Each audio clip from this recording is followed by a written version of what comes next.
Hello, everyone, and welcome to Collapse Club. How are we to live in the time of collapse? I'm David Baum. I'm in Seattle. Today with me is Terry Rankin. Hello, Terry. Hi there. Where are you and how are things there? Orlando, Florida, just outside Orlando in one of the bedroom communities, St. Cloud. And the way things are here is the way they've been for the 15 years we've been here. It's the kingdom of magical thinking. Tell us the story of the cartoon that I used in the little graphic to advertise this session. Happy to. Obviously you are familiar with Dwayne Booth, who goes under the pseudonym Mr. Fish as a political cartoonist. I just loved his work. And when I was working on my blogs and other writings, I just used to cadge his cartoons everywhere I could find them and use them in my own. So I became a Patreon supporter for him and started interacting with him there in the messaging on Patreon. Long story short, after just a few months, he and I we really were simpatico and we really hit it off. And I told him I was writing a book and I asked him if he'd illustrate it. And he said he would, but how would we make money with it? And we're still kind of there. I'm not even near producing the book I had. He works with Chris Hedges, I think. Say again? He works with Chris Hedges. Oh, yeah. That's where I really first ran across his illustrations or his cartoons. But anyway, he said he would help me illustrate the book. He committed to 10 drawings and I committed to $500. But we became friends. And at one point, he just did this portrait. I had a picture and he just did this portrait and I offered to pay him for it. And he said, no, this is just yours. That's and I'm sweet. Looking at the original on the wall over there, which of course he's autographed. He's one of the sages of our time. He's world class. Well, It's a cute drawing, and you inspired me to use my my little avatar. So thank you for that cute little thing. But now let's turn to the serious business of our conversation. Yeah, the serious matters at hand. We're going to talk about philosophy, and probably particularly about the philosophy of Ian McGilchrist and his revelatory understanding of the lateralization of the brain and its effect on human culture. But before we get down into that, let me ask you this about philosophy in general.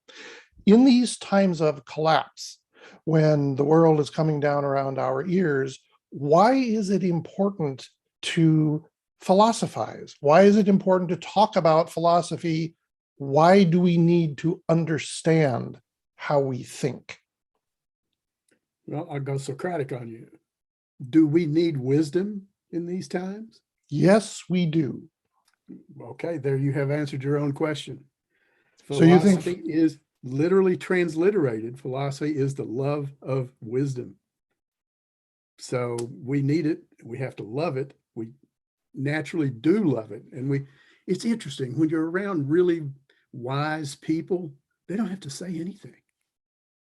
Have you ever noticed that? Somebody who's really got their act together and really is a wisdom presence, you just kind of sense that that's there. At least that's the way I encounter it. But that's the answer. That's love of wisdom. We need it. So a lot of philosophy these days, especially academic philosophy, as we've discussed briefly before, is kind of cut and dried, very logical. It's almost mathematical in its approach. And I wonder if that really is a source of the kind of wisdom that we need. Yes and no. Wisdom is incomplete without context and structure, because wisdom is always exercised, at least, relative to situation. And in order to have a conscious grasp of situation and context and structure, in order to gain that, you have to think logically and you have to think reasonably and you have to think analytically. We wouldn't have the sciences we have today, such as they are, without math, for instance. I mean, and for all the blessing and curse that the sciences have been and continue to be, without the maths, without the formalism, without the logics, we just wouldn't have those. But there's But you're another, right. I'm sorry, there's another part of it too, isn't there? Doesn't the heart need to come into it as well? Absolutely. And that's where this is the McGilchrist kind of surfacing now. That's where the right brain, as McGilchrist characterizes it, of our senses and our awareness prior to our language and our maths. That's where that right brain comes in.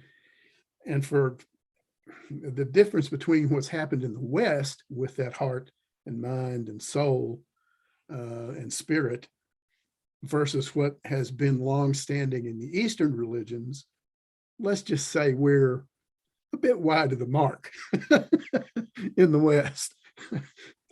Okay, well, let's get into McGilchrist a little, but before we do, I'd like to welcome Matthew and Wendy, who have joined us in the live chat. Hello, you guys. Thanks so much for dropping by.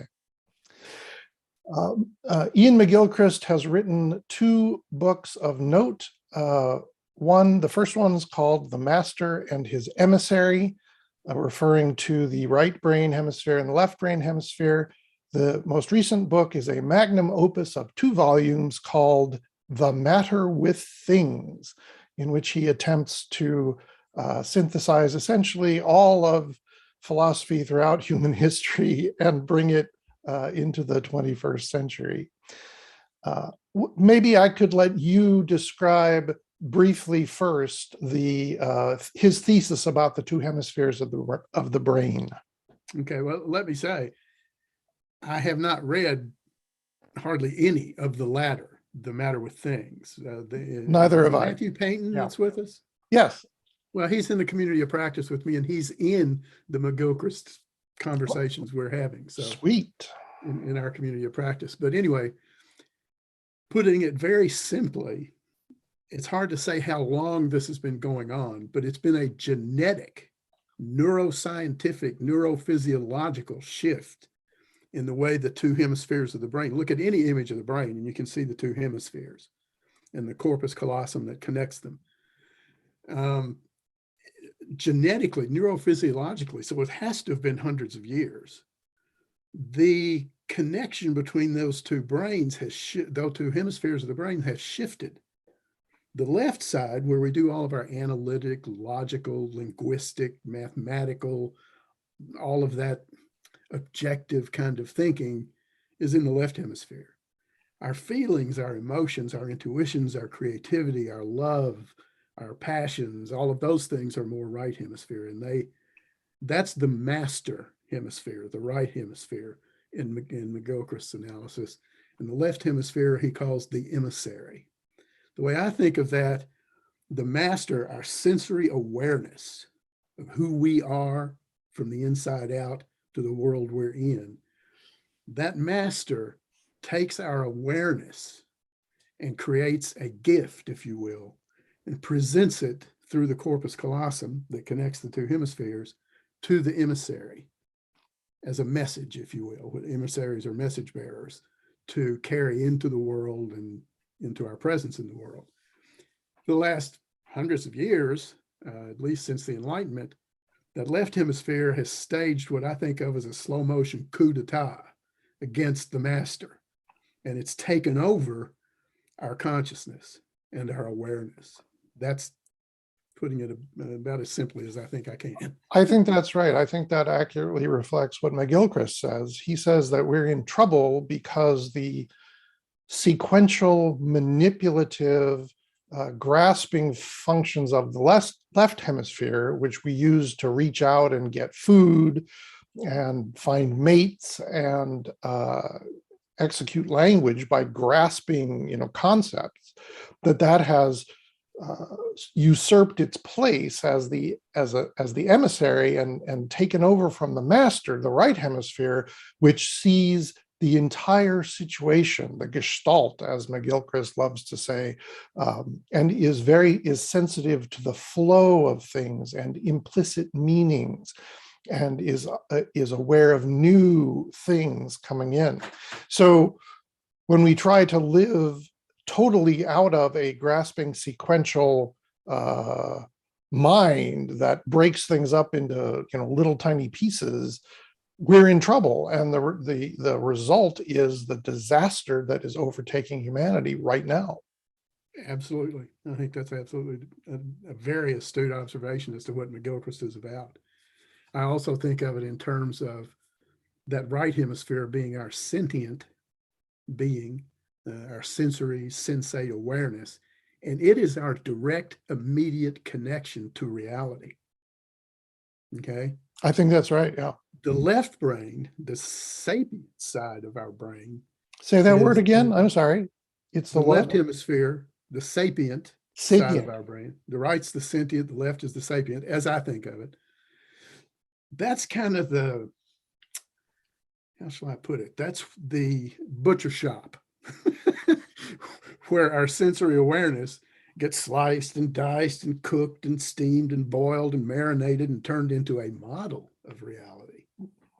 And the biggest mistake we make, and the sciences are guilty of this, the biggest mistake we make is when we think the model is the reality. And that's what the coup d'etat of the left over the right is all about. Bingo. That the left hemisphere creates a map out of the true sensations that the right perceives, the entire world as it presences itself to us. That's what McGilchrist says.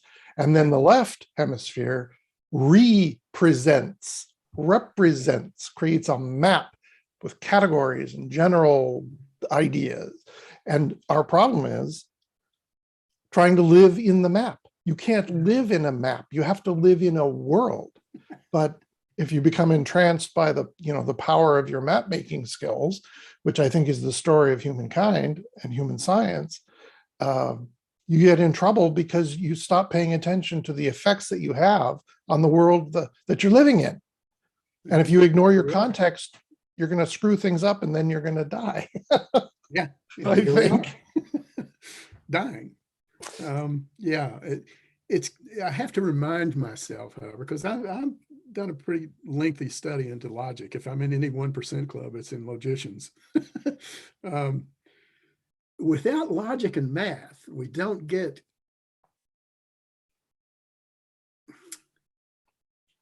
practical grasp, I'll say. If you're going to go on a journey, you need a map, especially if you're going someplace where you haven't been before. The journey of our lives needs a map for practical bearing and navigation. And this is where the emissary is of its deepest value, is in providing that map, figuring out the bearings and figuring out the guidance and navigation. But the master is the captain of the ship. and we've got a mutiny going on right here. Right here, we've got a mutiny going on. Right, I see what you're saying. So we need the map. We need the capacity to grasp and manipulate things to feed ourselves and protect our existence. But that must be in the service of something greater. Exactly. The wide view, the relation, the part that is sensitive to relationships, that must be the thing that guides us. And then we use the tools that are provided by the more narrow attention kind of thing. Right. One of the best takeaways I had from reading Master and the Emissary, or still have, is McGilchrist's emphasis on not this thing and that thing, but the relation between them. The relation is what's primary.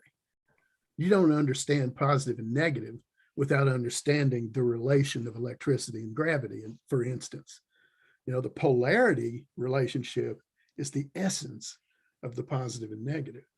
And his insight into the primacy of relationship is a very helpful guide.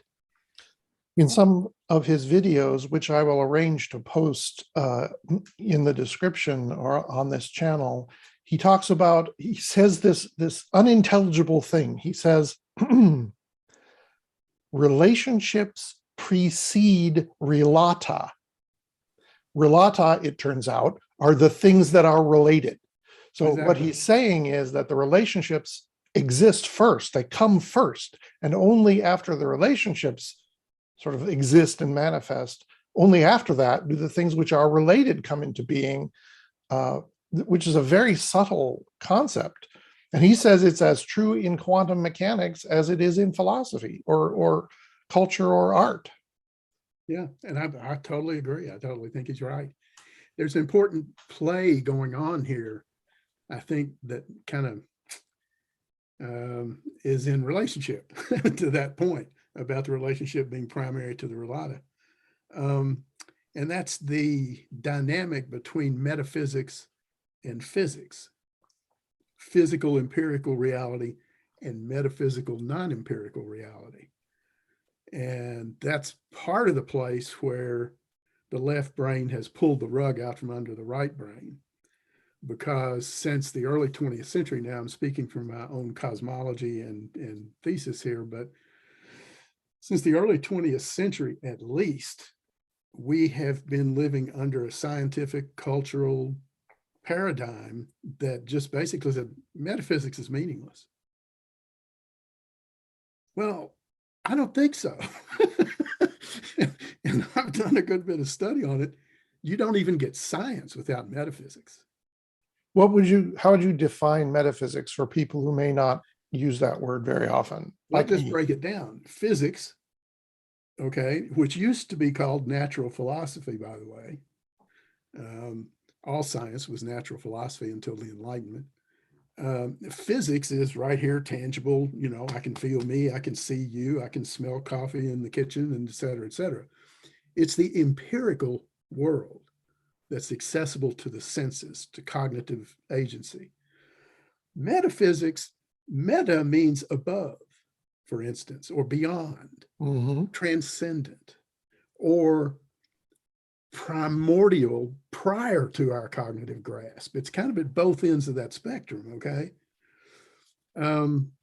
And I guess that's the best I can offer, is that it's it's the envelope within which physical reality occurs. Right. I think that's the best metaphor I can give you for it sounds like it's sorry. Yeah, it sounds like the relationship between science and the history of science.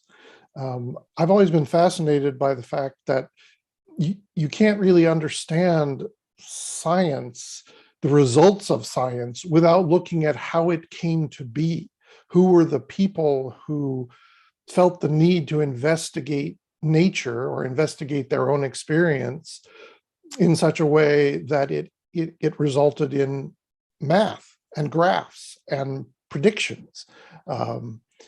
You have to understand why those people did that and how it worked out over time in order to sort of perceive the implications of the science that we use today, that govern our life today. Yeah, yeah. I guess it may help to think of it this way. A metaphysical concept is causality. Okay, causation. Now, we talk about the laws of nature just as a cliche, right?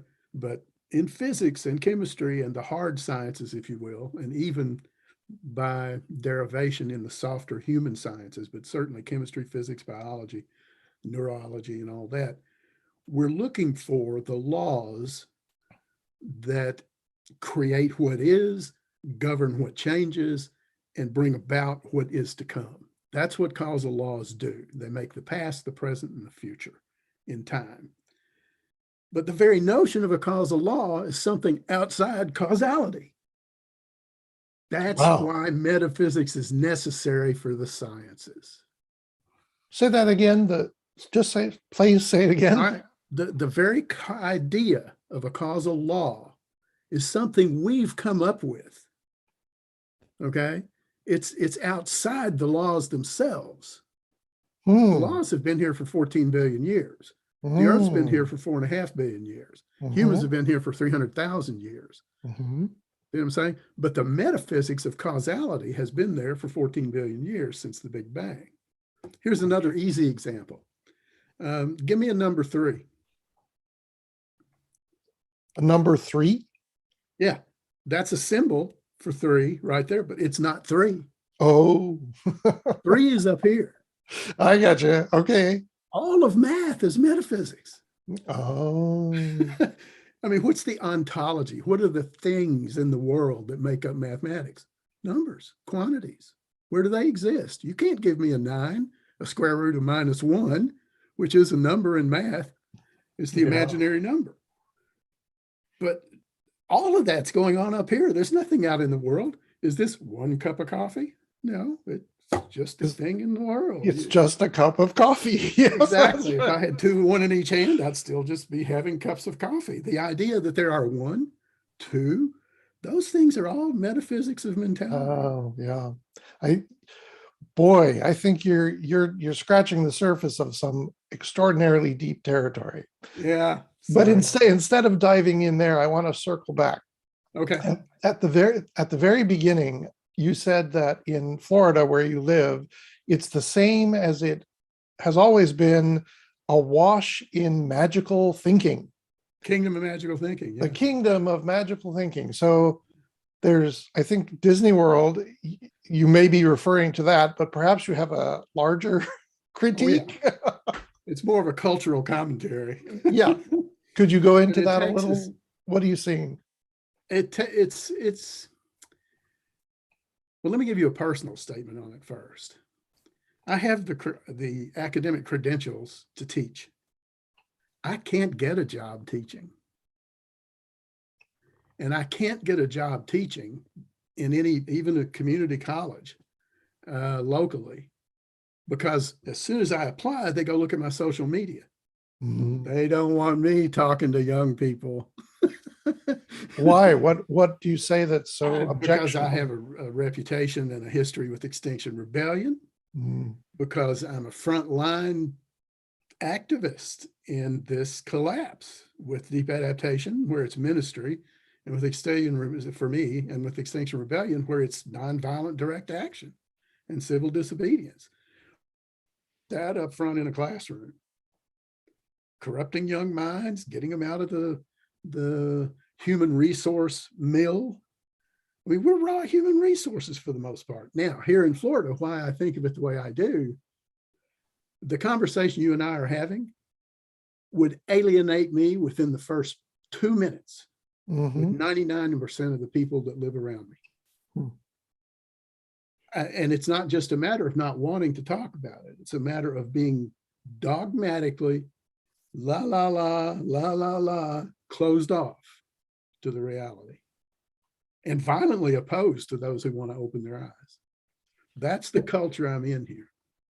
And what is the reality that they want to avoid so very, very much? You make me think of Don't Look Up, the movie. We are the comet. That's the reality. Mm. And for those who may not know, Don't Look Up is a movie that uses a comet as a metaphor, standing for collapse, extinction, the predicament we actually face in truth. And it's hard for even those of us, we talked about this earlier, it's hard for those of us who are aware, who belong to the collapse club, if you will. I love that, by the way. I immediately think of Fight Club. But we're not Thank you. fighting. Thank you for that. Yeah. Even for those of us who are awake and aware and adapting as best we can, it's a struggle. We still live in what Michael Dowd calls adaptive inattention. I have to get on with the business of making coffee, waking up, washing laundry, making food, eating food, painting and redecorating, all the mundane things that used to be what defined a normal life and much of the human persona. Problem is, Mother Nature has said, okay, enough is enough. And when you become so disruptive in what I think of as the natural baseline of those causal laws, we live in a Goldilocks zone within that natural baseline on Earth. And it's an impossibility that it even exists. And yet we're in it, and we've been here for 4.5 billion years. But we have taken it on ourselves to say, oh no, those laws are for us to exploit any way we can, any way we want to. Well, we've done such a good job of corrupting, exploiting, and just raping those laws that Mother Nature said, okay, enough's enough. And she's just basically carving us out of that baseline. So we're in a position, we're at a place where things are changing and must change. Where are we going? Well, the heart of that question for me goes to what of humanity is likely to survive the collapse that we're in? And ancillary to that question is how far over the event horizon of that collapse have we already gone? Because we have crossed that event horizon. We're into what I call cognitive free fall into what Mother Nature is doing with this planet. We can experience it, we can strive to understand it, and we can strive for wisdom on how to be part of it. But survival is off the table. Now, does that mean there'll never be humanity again? In one sense, I'd say yes, that's exactly what that means. Because we're going to have to go back almost to, well, not quite this far, but almost to a primordial soup level of evolution on this planet. But certainly, let's suppose that a generation or two down the road, we're coming into an ice age in North America and up from the Antarctic into South America, a massive ice age like there have been in the past. If there are humans alive in little tiny bands of isolation and tribes of community around the world, and let's say there's a couple of million of us left, those few million specimens of what we have been will transmutate several times before we get back to anything like a civilization. So humanity as we know it today, in my carefully considered opinion, is doomed.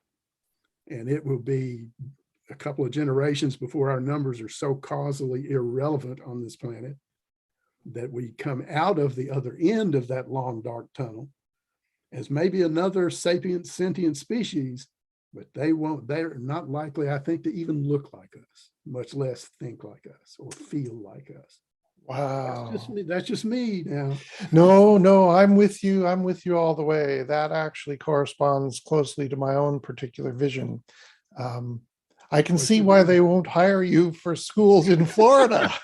I mean, for heaven's sake.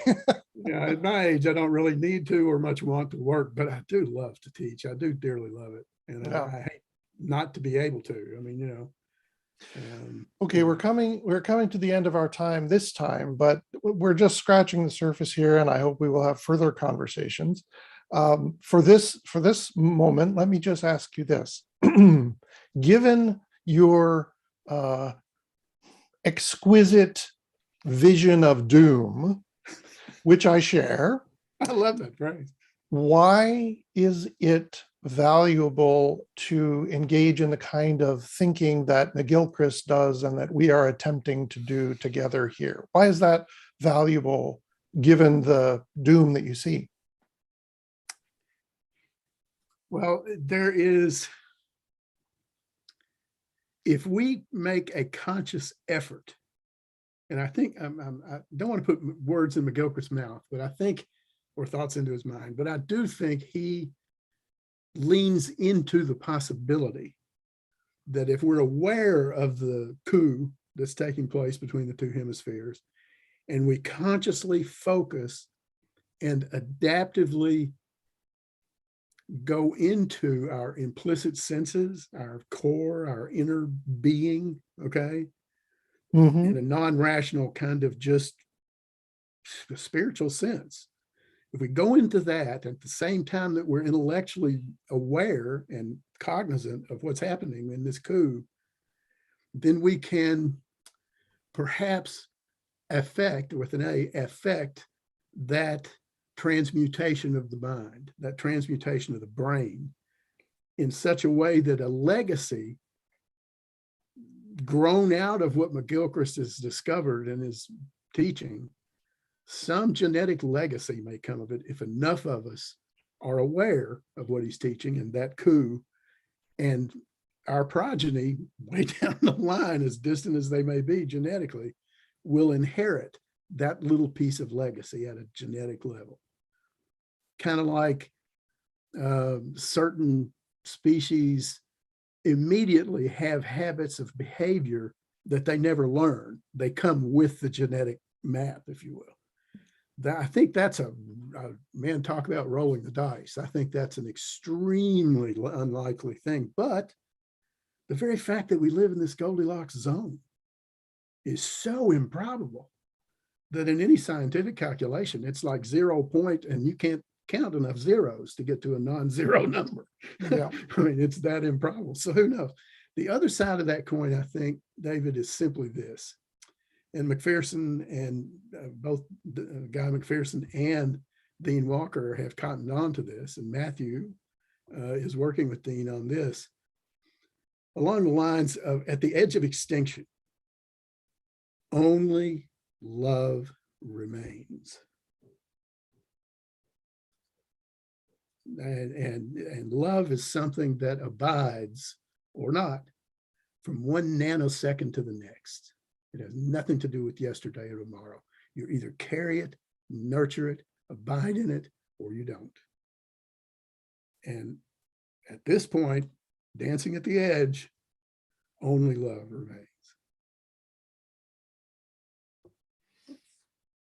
On that note, I thank you, Terry, for joining me today. I thank Matthew and Wendy and the other folks who dropped in for the live broadcast.